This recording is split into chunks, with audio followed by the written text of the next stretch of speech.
ঈমান আনার পরে লোকটা এখন আমলে সালিহ করে নেক কাজ করে। 3 নাম্বার ওয়াতাওয়াসাউ বিল হক, এই লোকটা সব সময় হকের প্রতি অটল থাকে এবং অন্যকে অটল থাকার আহ্বান দেয়, দাওয়াত দেয়। 4 নাম্বার ওয়াতাওয়াসাউ বিস সবর, নিজে উত্তম ধৈর্য ধারণ করে এবং অন্যকে উত্তম ধৈর্য ধারণ করার দাওয়াত দেয়। আল্লাহ বলেন 4 গুণওয়ালা মানুষ ব্যতীত দুনিয়ার সমস্ত মানুষগুলো ক্ষতির মধ্যে। এবার চিন্তা করেন, আপনার আমার মাঝে এই 4টা গুণ আছে? ইল্লাল্লাযীনা আমানু, ঈমান এনেছে, ওয়া আমিলুস সলিহাত, নেক আমল নাই। ওয়াতাওয়াসাউ বিল হক, হকের মধ্যে তো আর নাই। যেহেতু নেক আমল নাই, হকের মধ্যে কি আর থাকবো? ওয়াতাওয়াসাউ বিস সবর, নিজে তো উত্তম ধৈর্য ধারণ করি না, বরং অন্যকে কি আহ্বান করব? ইমানদার কারা তাহলে? পরিপূর্ণ ইমানদার কারা? আমরা তো সবাই ঈমান এনেছি না? সবাই ঈমান এনেছে। আল্লাহ সূরাতুল হুজুরাতের 15 নম্বর আয়াতের মধ্যে জবাব দেন ঈমানদার কারা। আল্লাহ বলেন, ইন্নামাল মুমিনুনা আল্লাযীনা আমানু বিল্লাহি ওয়া রাসূলিহি সুম্মা লাম ইয়ারতাবু ওয়া জাহাদু বিআমওয়ালিহিম ওয়া আনফুসিহিম ফি সাবিলিল্লাহি আমওয়াত উলাইকা হুমুস সাদিকুন। আল্লাহ বলেন, ইন্নামাল মুমিনুনা আল্লাযীনা আমানু, নিশ্চয়ই যারা ঈমান এনেছে। ইন্নামাল মুমিনুনা আল্লাযীনা আমানু, নিশ্চয়ই যারা ঈমান এনেছে আল্লাহ এবং তার রাসূলের প্রতি। সুম্মা লাম ইয়ারতাবু, এর মাঝে কোনো সন্দেহ নাই, এর মাঝে কোনো সন্দেহ নাই। সুম্মা লাম ইয়ারতাবু ওয়া জাহাদু বিআমওয়ালিহিম ওয়া আনফুসিহিম ফি সাবিলিল্লাহি আমওয়াত, লোকটা ঈমান আনার পরে লোকটা আল্লাহ এবং তার রাসূলের প্রতি ঈমান এনেছে, এর মাঝে কোনো সন্দেহ নাই। তার ঈমান নিয়ে এবং জান নিয়ে, তার জান এবং মান নিয়ে। ওয়াজাহাদু বিআমওয়ালিহিম ওয়া আনফুসিহিম ফি সাবিলিল্লাহি আমওয়াত, লোকটা ঈমান আনার পরে তার জান দিয়ে মান দিয়ে মৃত্যুর আগ পর্যন্ত সে আল্লাহর রাস্তায় জিহাদ করে চলে। এদের ব্যাপারে আল্লাহ বলেন, উলাইকা হুমুস সাদিকুন,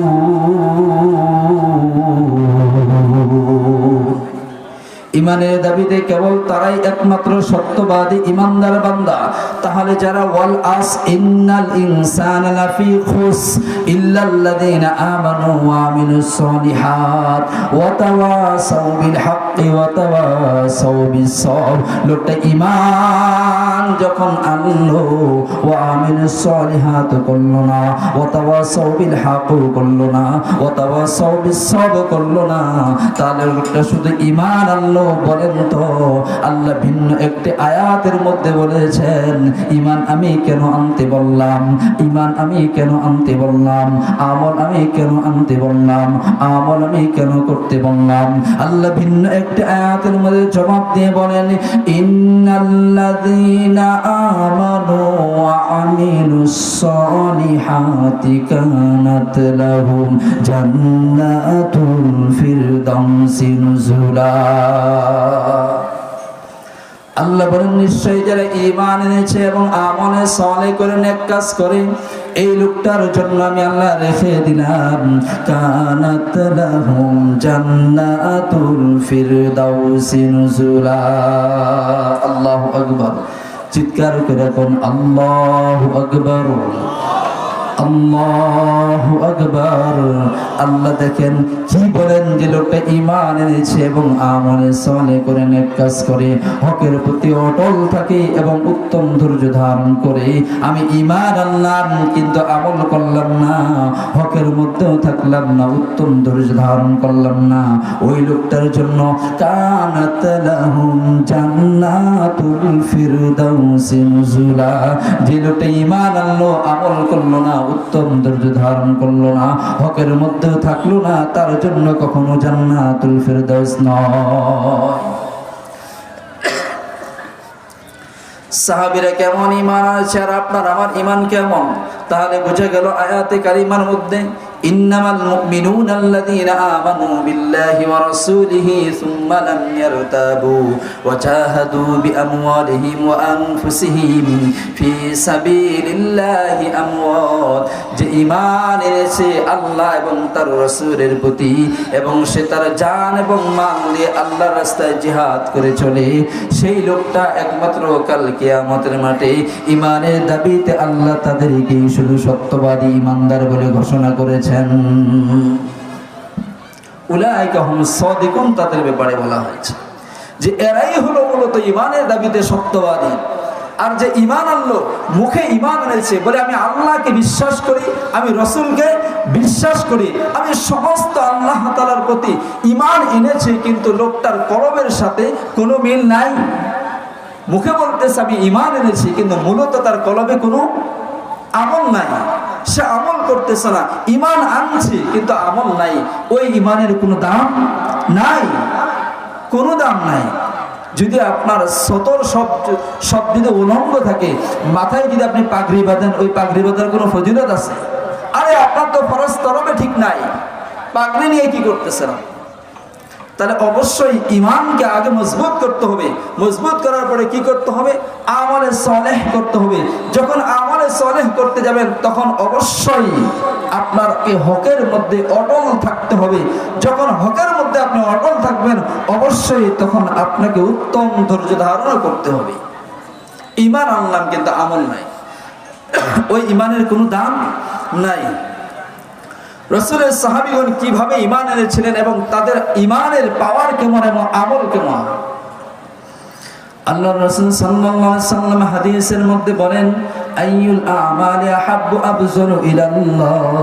আল্লাহর রাসূল সাল্লাল্লাহু আলাইহি ওয়াসাল্লামকে সাহাবী জিজ্ঞাসা করলেন, ইয়া রাসূলুল্লাহ, ইয়া হাবিবাল্লাহ, আইয়ুল আমালি আহাব্বু আফজালু ইলাল্লাহ, সবচাইতে পছন্দনীয় এবং উত্তম আমলগুলো কোনগুলো? আপনি যদি একটু বলে দিন তাহলে আমরা সকল সাহাবা کرام সেগুলোর প্রতি আমল করতে পারি। আল্লাহ রাসূল সাল্লাল্লাহু আলাইহি ওয়াসাল্লাম বলেন, as-salatu ala waqtiha, birrul walidain, al-jihadu fi sabilillah। যখন মুয়াজ্জিন সাহেব আযান দিয়ে দেয়, আযান দেওয়ার সাথে নামাজের ওয়াক্ত শুরু হয়ে যায়, নামাজ যখন শুরু হয়ে যায় সময়ের সাথে সাথে তুমি নামাজ আদায় করে ফেলো, এটা এক নম্বর আমল। as-salatu ala waqtiha birrul walidain, আল্লাহ যেখানে তার হকের কথা বলেছেন তারপরেই তিনি তার মা বাবার, সন্তানের মা বাবার হকের কথা বলেছেন। ওয়া জাহাদু বলেছে আয়াতে কারিমার মধ্যে আলোচনায় আসছে, ওয়া জাহাদু, আপনার জান এবং মাল নিয়ে সব সময় আল্লাহর জন্য প্রস্তুত থাকতে হবে। এক সাহাবীকে এসে এক গ্রাম্য সাহাবী রাসূলের সামনে এসে বলতেছে, ইয়া রাসূলুল্লাহ, ইয়া হাবিবাল্লাহ, এই যে আপনি বয়ান করতেছেন, আলোচনা করতেছেন, জান্নাতের কথা শোনাচ্ছেন, জাহান্নামের কথা শোনাচ্ছেন, আচ্ছা জান্নাত পেতে হলে কি করতে হবে আর জাহান্নাম থেকে বাঁচতে হলে কি করতে হবে? তো আল্লাহর রাসূল জবাব দিচ্ছেন, যদি জান্নাত পেতে চাও তাহলে আল্লাহর রাসূলের অনুসরণ অনুকরণ করো এবং আল্লাহকে ভালোবাসো। গ্রাম্য সাহাবী তো তেমন কিছু বুঝে না, উনি এতটুকুর প্রতি ঈমান এনেছে যে হ্যাঁ আমি তো রাসূলকে অনুসরণ করি, অনুকরণ করি এবং আমি আল্লাহ তাআলাকে আমার জানের থেকে বেশি ভালোবাসি, এই কথা বলে তিনি চলে যাচ্ছেন। এক সাহাবী বলতেছে, ইয়া রাসূলুল্লাহ, ইয়া হাবিবাল্লাহ, আপনি প্রশ্ন করলেন কি, সে জবাব দিল কি? আর সে জবাব দিয়ে চলে যাচ্ছে। তো আল্লাহ রাসূল সাল্লাল্লাহু আলাইহি সাল্লাম সাহাবীকে বলতেছে, ও সাহাবী শোনো, তুমি যে চলে যাচ্ছ, এই কথা বলে তো তখন তিনি বলতেছেন যে ইয়া রাসূলুল্লাহ হাবিবাল্লাহ, আপনি বলেছেন আপনাকে অনুসরণ করলে এবং অনুকরণ করলে আল্লাহর মহব্বত ভালোবাসা হয়ে যায়। এই দুই জিনিস আমার মধ্যে পরিপূর্ণ অটল আছে। যেহেতু দুই জিনিস আমার মাঝে পরিপূর্ণ অটল আছে, আমি অবশ্যই তো জান্নাত পাবো, জাহান্নাম থেকে বেঁচেই যাব। তো আমার এত টেনশন কি? ঠিক ওই মুহূর্তে জিবরিল আলাইহিস সালাতু সালাম এসে বলতেছে, ইয়া রাসূলুল্লাহ ইয়া হাবিবাল্লাহ, আপনার এই গ্রাম্য সাহাবী যেইভাবে আপনাকে জবাব দিয়েছে, উত্তর দিয়েছে, আল্লাহ তাআলা তার জবাবের প্রতি এত খুশি হয়েছে যে আল্লাহ তাআলা তাকে জান্নাত ওয়াজিব করে দিয়েছে। তাহলে ঈমান আনলে আমল অবশ্যই করতে হবে। আমি ঈমান আনলাম কিন্তু আমার আমল নাই, এই ঈমানের এই আমলের কোনো দাম নাই, এই ঈমানের কোনো দাম নাই। আপনি কিভাবে জান্নাত যাবেন? আপনি ঈমান আনলেন, আপনার ঈমানের সাথে কোনো আমল নাই, জান্নাত কিভাবে যাবেন? সাহাবীদের ঈমান কেমন ছিল? রাসূলের একজন সাহাবী ছিলেন, প্রিয় সাহাবী, তার নাম হলো আব্দুল উজ্জা। এই আব্দুল উজ্জা তিনি এখন ইসলাম ধর্ম গ্রহণ করে নাই, ইহুদির ঘর থেকে জন্মগ্রহণ করেছে। এখন দেখতেছে ইহুদির ঘরে জন্মগ্রহণ যখন করেছে, এই আব্দুল উজ্জার বয়স যখন 1-2 বছর বয়স হয়ে গেল, এখন আব্দুল উজ্জা দেখতেছে যে তার বাপ দাদা সবাই দেব দেবীদের পূজাকে অনুকরণ করে, এরা বিভিন্ন ধরনের পূজার মধ্যে লিপ্ত হয়ে যায়। তা আব্দুল উজ্জা শুধু এগুলোই দেখে, আব্দুল উজ্জা এগুলোই দেখে। কিন্তু আল্লাহ রাসূলের দাওয়াত কি? আল্লাহ রাসূল এক দাওয়াত দিচ্ছেন, আল্লাহর একত্ববাদের দাওয়াত দিচ্ছেন। কিন্তু আব্দুল উজ্জা দিন দিন বড় হয়, সে দেখতেছে তার বাবা ওই দেবদেবীদের পূজা সে অনুকরণ করতেছে, তার চাচাও করে, সবাই করে।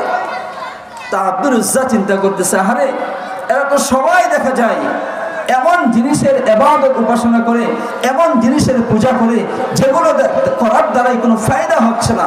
তা আব্দুল উজ্জা যখন এগুলো দিন দিন দেখতেছে আর দিন দিন সে বড় হয়, এদিক দিয়ে আমাদের নবী মানুষের মাঝে ঈমানের দাওয়াত দেয়, এক আল্লাহর দাওয়াত দেয়। তো যখন আল্লাহ রাসূল সাল্লাল্লাহু আলাইহি সাল্লাম সাহাবা-কেরামদের মাঝে তেলাওয়াত করে শোনাচ্ছেন, ইন্নামাল মুমিনুনা আল্লাযীনা আমানু বিল্লাহি ওয়া রাসূলিহি সুম্মা লাম ইয়ারতাবু ওয়া জাহাদু বিআমওয়ালিহিম ওয়া আনফুসিহিম ফি সাবিলিল্লাহি আমওয়াত উলাইকা হুমুস সাদিকুন।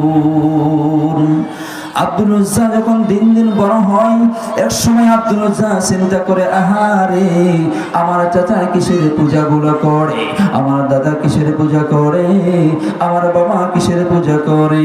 আব্দুল উজ্জা দিন দিন চিন্তা করে, আর দেখতেছে অন্যদিকে মুহাম্মদ তো দাওয়াত দেয়, ইন্নামাল মুমিনুনা আল্লাযীনা আমানু বিল্লাহি ওয়া রাসূলিহি সুম্মা লাম ইয়ারতাবু ওয়া জাহাদু বিআমওয়ালিহিম ওয়া আনফুসিহিম ফি সাবিলিল্লাহি আমওয়াত উলাইকা হুমুস সাদিকুন।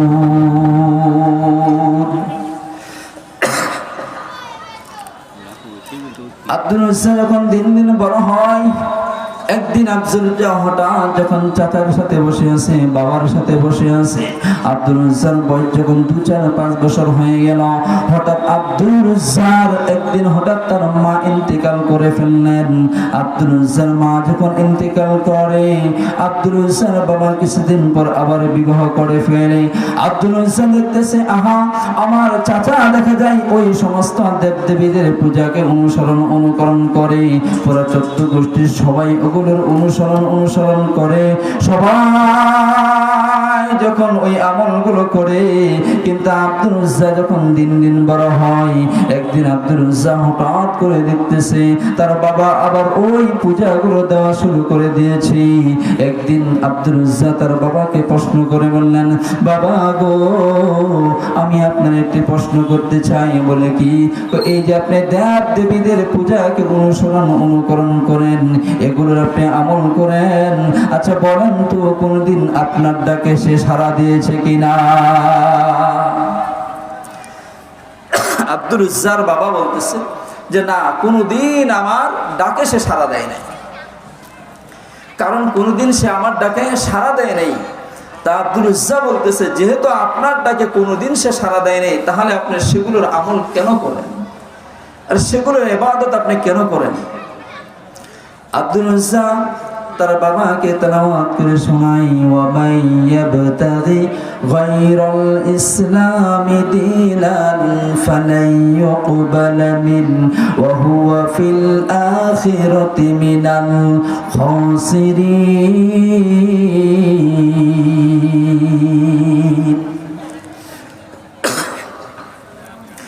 আব্দুল উজ্জা বলে, বাবা, মুহাম্মদ যে ধর্মের কথা বলে, যে কোরআনের কথা বলে, মুহাম্মদের আমি কান থেকে শুনেছি, মুহাম্মদের আমি জবান থেকে শুনেছি।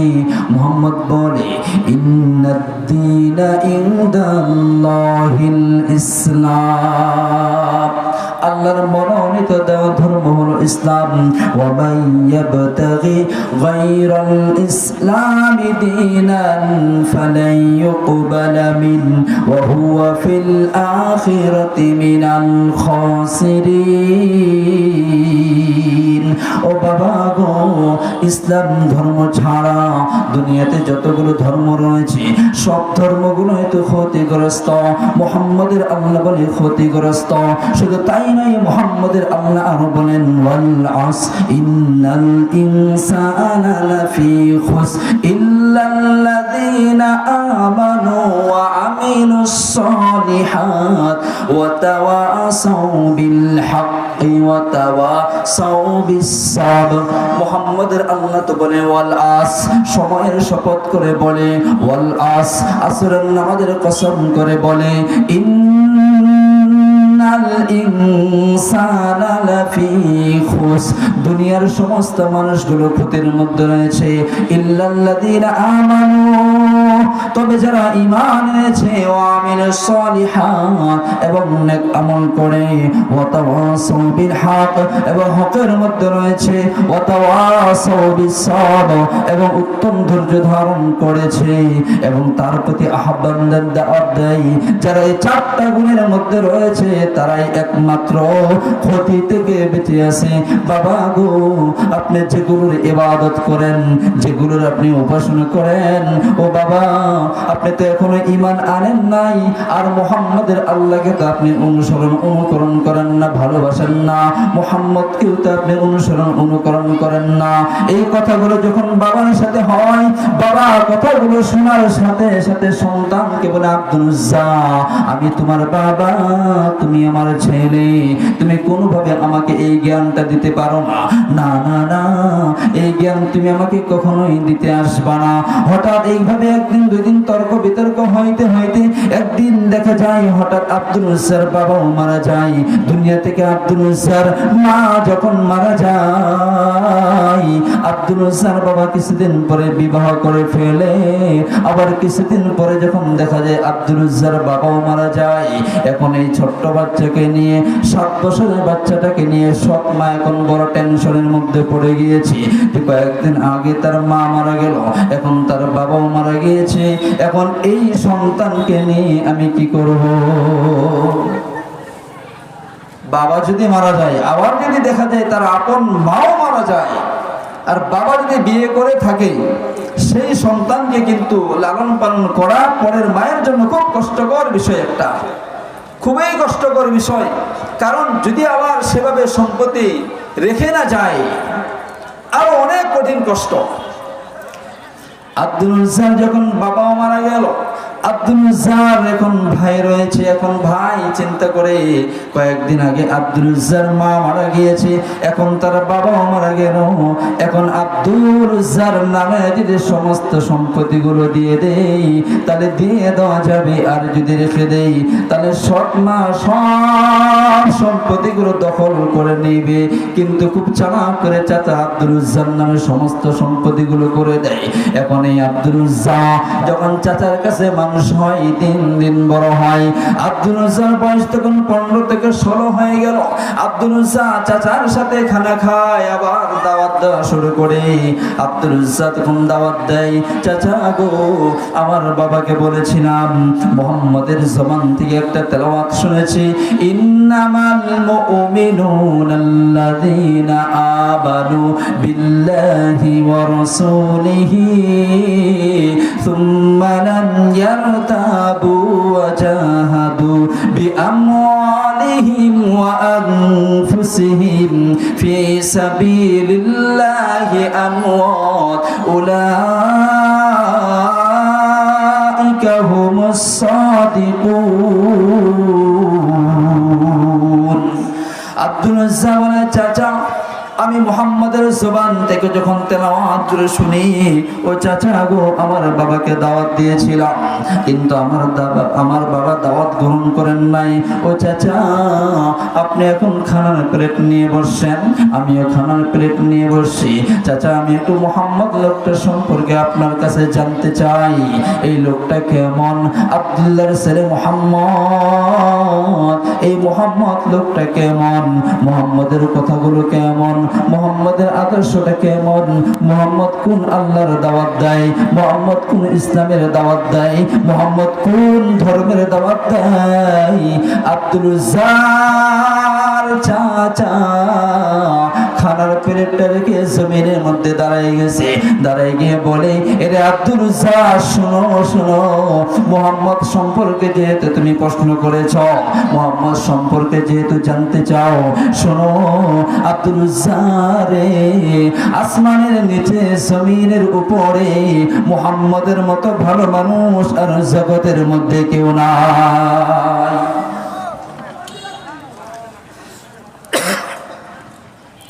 মুহাম্মদের মতো এত ভালো মানুষ জগতে কেউ নাই। আব্দুল উজ্জার চাচা বলতেছে, দেখো আব্দুল উজ্জা, আসমানের নিচে এবং জমিনের উপরে মুহাম্মদের মতো ভালো মানুষ কেউ জগতে নাই। ওনার আদর্শ সবচাইতে উত্তম আদর্শ। মুহাম্মদের জবানের কথাগুলো সবচাইতে ভালো এবং উত্তম কথা বলে।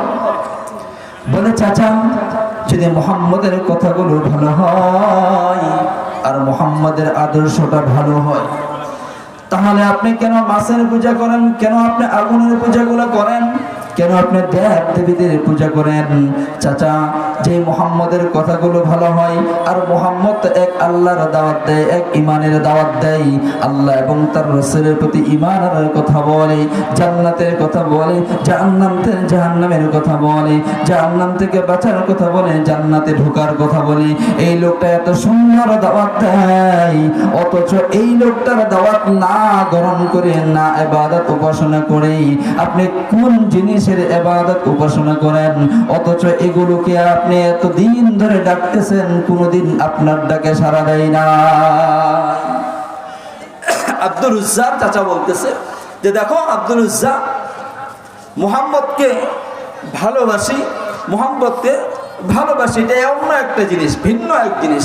কিন্তু মুহাম্মদের ধর্মকে, মুহাম্মদ যে ধর্মের কথা বলে সেটাকে অনুসরণ অনুকরণ করা, সেটা আরেক জিনিস। আর আমি যেগুলোর ইবাদত উপাসনা করি, অনুসরণ অনুকরণ করি, এগুলো আরেক জিনিস।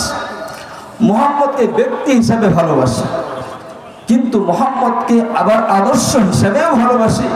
কিন্তু মুহাম্মদ যে আল্লাহর দাওয়াত দেয়, সেই হিসাবে আমি মুহাম্মদকে সেদিক থেকে ভালোবাসি না।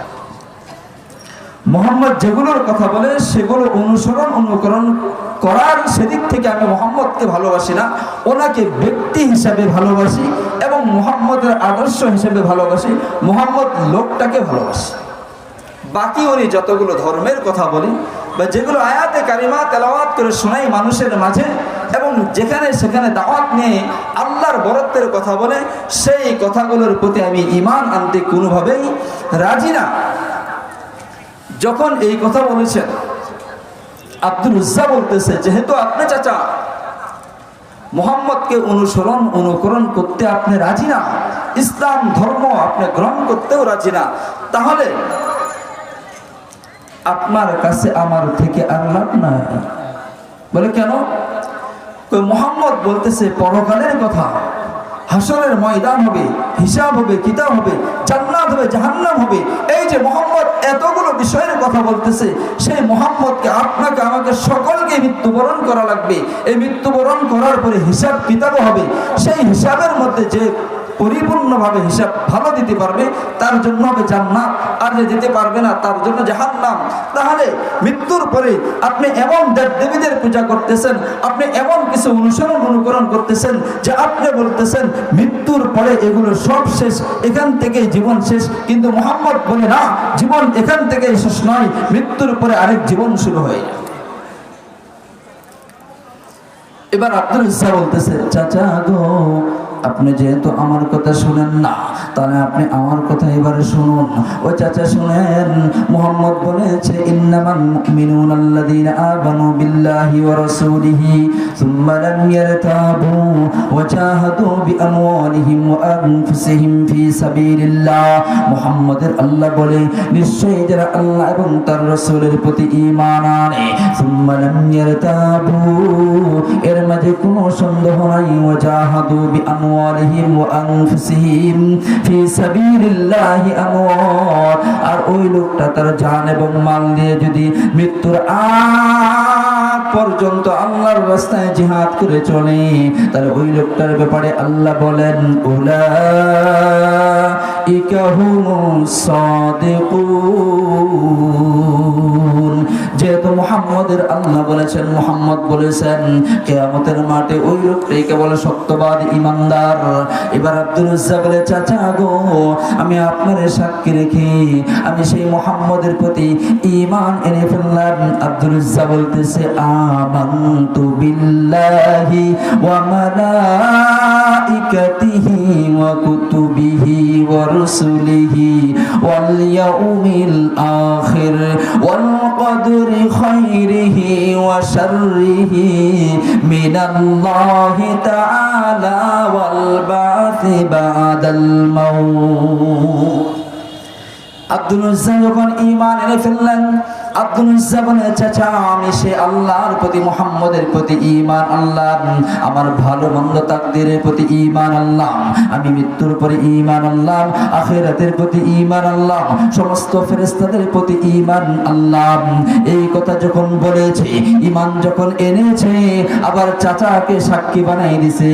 কাল কিয়ামতের মাঠে যদি আল্লাহকে বলে, আব্দুল উজ্জা রে, ঈমান যে আল্লাহ তোমার সাক্ষীকে আমি কাল কিয়ামতের ময়দানে আপনাকে সাক্ষী হিসেবে দাঁড়া করাবো।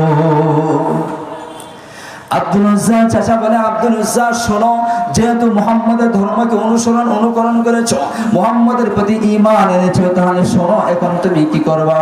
বলে, মুহাম্মদের কাছে যাব। যদি মুহাম্মদের কাছে যেতে চাও, তোমার বাবা যেদিন মারা গেছিল সেদিন সমস্ত সম্পত্তিগুলো তোমার নামে আমি দলিল করে দিয়েছিলাম। যদি মুহাম্মদের কাছে যেতে চাও, তাহলে সমস্ত সম্পত্তিগুলো আমার নামে করে দিতে হবে। মুহাম্মদের কথাগুলো যেহেতু অনুকরণ করবা। আব্দুল উজ্জা বলে, চাচা গো, যদি সমস্ত সম্পত্তিগুলো দিতে হয় মুহাম্মদের জন্য, মুহাম্মদের আল্লাহর জন্য সবগুলো কুরবান করে দিব, তবু ঈমান ছাড়বো না। আল্লাহু আকবার। আব্দুল উজ্জার কথা, সমস্ত সম্পত্তিগুলো দিয়ে দেব। চাচা বলে, তাহলে সমস্ত সম্পত্তিগুলো দাও। আব্দুল উজ্জা দেখুন সমস্ত সম্পত্তিগুলো দলিল করে দিলেন। এবার আব্দুল উজ্জা বলে, চাচা তাহলে এবারে আমার মদিনার পথে যাইতে দেন। বলে, না না না, এখন তোমাকে মদিনার পথে যেতে দেওয়া হবে না। বলে, তাহলে কি করতে হবে? আব্দুল উজ্জা রে, তোমার তো এখান থেকে শুধু শেষ হয় নাই। বলে, কি হয়েছে? আরো কি রয়েছে? বলে, আব্দুল উজ্জা শোনো, তোমার গায়ে যে কাপড়গুলো রয়েছে সেগুলো আমি আমার টাকায় কিনে দিয়েছি, সেই কাপড়গুলো তোমাকে দিয়ে দিতে হবে। আব্দুল উজ্জা এবার বললেন, চাচা আমার সমস্ত সম্পত্তিগুলো সব আমি আপনার নামে করে দিলাম। ও চাচা, গায়ের দুইটা কাপড় আপনি কিনে দিয়েছেন, চাচা গো আপনি আমার জামাটা নিলে আমি জামাটাও দিয়ে দিব। মুহাম্মদকে আমি এতটাই ভালোবাসি, মুহাম্মদের জবান থেকে আমি আরো শুনেছি মুহাম্মদ বলেছেন, قال النبي صلى الله عليه وآله وسلم لا يؤمن أحدكم حتى أكون أحب إليه من والده وولده والناس أجمعين মুহাম্মদের জবান থেকে আমি এটাও শুনেছি ততক্ষণ পর্যন্ত একটা মানুষ পরিপূর্ণ ঈমানদার মুমিন কামিল বান্দা হতে পারবে না যতক্ষণ পর্যন্ত সে তার সম্পত্তি থেকে বেশি রাসূলকে মহব্বত অনুসরণ অনুকরণ করবে না শুধু তাই নয় তার ধন সম্পদ থেকে বেশি ভালোবাসতে হবে স্ত্রীর থেকে বেশি ভালোবাসতে হবে সন্তান থেকে বেশি ভালোবাসতে হবে নিজের শরীর থেকেও বেশি ভালোবাসতে হবে অনুসরণ অনুকরণ করতে হবে আমার সমস্ত সম্পত্তিগুলো যেহেতু কুরবান করে দিয়েছি চাচা গো মুহাম্মদের জন্য যদি আমার গায়ের কাপড়গুলো দিতে হয় আমি কাপড়গুলো দিয়ে দিব তবু ঈমান ছাড়ব না লা ইলাহা ইল্লাল্লাহ লা ইলাহা ইল্লাল্লাহ মুহাব্বতের সাথে জিকির করেন না একটু লা ইলাহা ইল্লাল্লাহ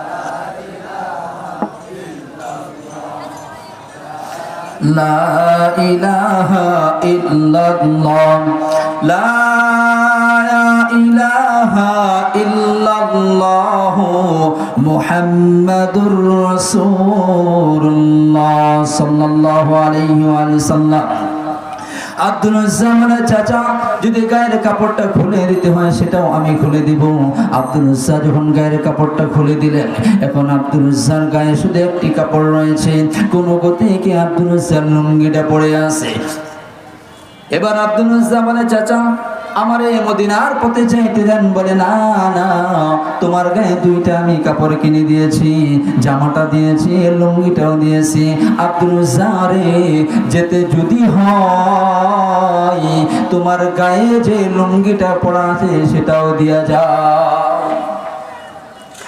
আব্দুল উজ্জা যখন চোখের পানিগুলো ছেড়ে দিয়ে বলতেছে আহা আল্লাহ তোমার প্রতি ঈমান আনার কারণে মুহাম্মদের প্রতি ঈমান আনার কারণে কয়েকদিন আগে আমার মাকে আমি হারিয়ে ফেলেছি কয়েকদিন আগে আমার বাবাকে হারিয়ে ফেলেছি ও চাচা আজ যদি এখানে আমার মা থাকতো যদি আমার বাবা থাকতো আমি যেভাবে ইসলাম ধর্ম গ্রহণ করেছি ঈমান এনেছি আমি যদি আমার বাবাকে বলতাম বাবা আমি মুহাম্মদকে অনুসরণ অনুকরণ করব আমি মুহাম্মদের প্রতি ঈমান এনেছি মুহাম্মদের আল্লাহর প্রতি ঈমান এনেছি আমার বাবা যদি নাও থাকতো মা যদি থাকতো আমার মা কোনো সময় আমাকে বস্ত্রহীন হতে দিতেন না আর বলতেন যা বাবা যা মুহাম্মদকে যেহেতু এতটাই মহব্বত করো ভালোবাসো তাকে অনুসরণ অনুকরণ করো তাহলে যাও তুমি লুঙ্গিটা নিয়ে যাও ও চাচা লুঙ্গিটা কি আমাকে দেওয়া যায় না আব্দুল উজ্জা চাচা বলে না